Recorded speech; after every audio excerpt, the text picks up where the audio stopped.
Bonjour à tous. Pour notre analyse d'aujourd'hui, on pioche dans le blog Tu savais ça, qui propose des infos, je cite, strictement inutiles et donc rigoureusement indispensables.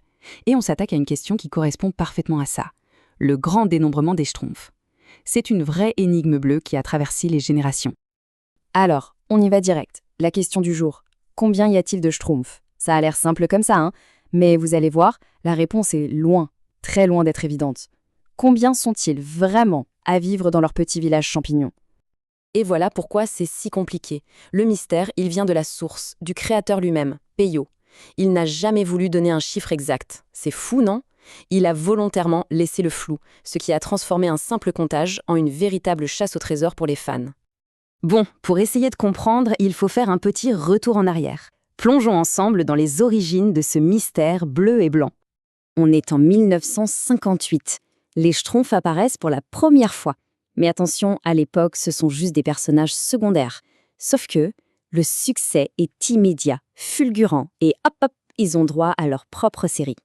Et dès le début, Peyo a gardé ce nombre assez vague. C'était plutôt malin en fait. Ça donnait un effet de foule, de village bien vivant, sans pour autant nous perdre avec une centaine de personnages à retenir. Alors, puisqu'on n'a pas de chiffre officiel, il ne reste qu'une seule solution. Il faut enfiler notre casquette de détective et aller chercher les indices directement à la source, c'est-à-dire dans les albums. Et bien sûr, on n'est pas les premiers à y avoir pensé. Des fans ultra dévoués l'ont fait avant nous. Imaginez un peu le travail. Ils ont épluché les BD case par case pour compter chaque petit bonnet blanc. Un boulot de Romain, ou plutôt de Schtroumpf. Et ça a payé. Premier indice sérieux. On est en 1965, dans l'album Le Schtroumpfissime. Il y a une fameuse scène de vote. Et là, si on compte bien, on voit une soixantaine de Schtroumpfs. Ok, on tient notre premier chiffre. Mais attendez, ce serait trop facile.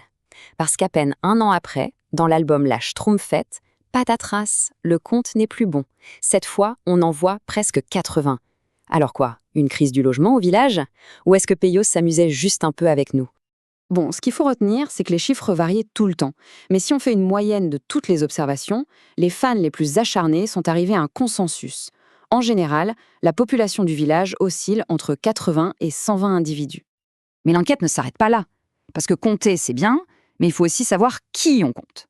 Et on se rend vite compte que dans le village, il y a les stars, et puis il y a les autres. En fait, on peut diviser la population en deux groupes. D'un côté, on a une vingtaine de schtroumpfs qu'on connaît par cœur, le schtroumpf à lunettes, le gourmand, le farceur, bref, les héros de l'histoire.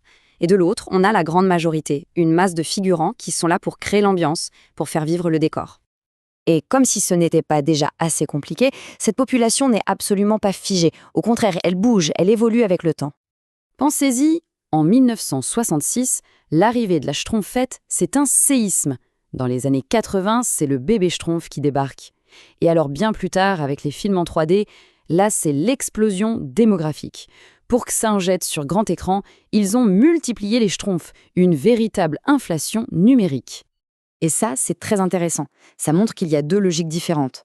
Dans la BD, il faut un groupe assez petit pour qu'on s'y retrouve, pour que les relations entre personnages soient claires. Au cinéma, par contre, on veut du grand spectacle, une foule immense, ça a plus d'impact.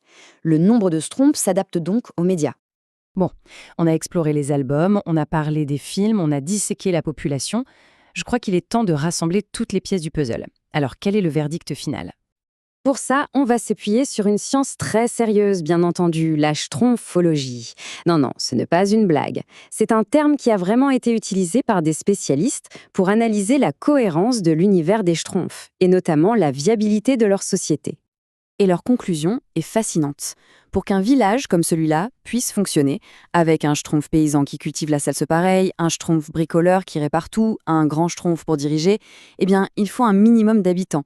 Et ce chiffre magique serait d'environ une centaine. En dessous, ce ne serait tout simplement pas crédible. On peut donc imaginer le village comme ça.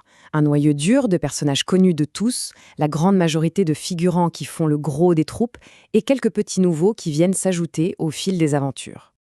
Le verdict final est donc là. Si on croise l'analyse des BD et cette logique de viabilité, le chiffre le plus plausible pour le village principal se situe bien entre 100 et 120 schtroumpfs. C'est le nombre parfait, celui qui marche aussi bien pour l'histoire que pour la cohérence de leur petite société. Mais au fond, est-ce que le chiffre est si important que ça? Ce qui compte vraiment avec les Schtroumpfs, ce n'est pas de savoir s'ils sont 102 ou 108. C'est le symbole qu'ils représentent, une communauté unie, solidaire, où chaque membre a sa place, même les anonymes. Allez, une petite anecdote pour la route, elle est trop belle pour ne pas être racontée. L'origine du mot Schtroumpf. C'est une improvisation totale. Peyo est à table avec son ami, le dessinateur Franquin. Il veut lui demander la salière, mais le mot ne vient pas, alors il lance « Passe-moi le Schtroumpf ». Une simple blague qui a donné naissance à un univers entier, incroyable. Et ça nous amène à la question finale. Savoir qu'il y a environ une centaine de Schtroumpfs, c'est satisfaisant. Mais est-ce que l'enquête, le mystère, toutes les théories qu'on a pu faire, est-ce que ce n'était pas ça le plus amusant ? Finalement, le voyage est souvent plus intéressant que la destination. À méditer.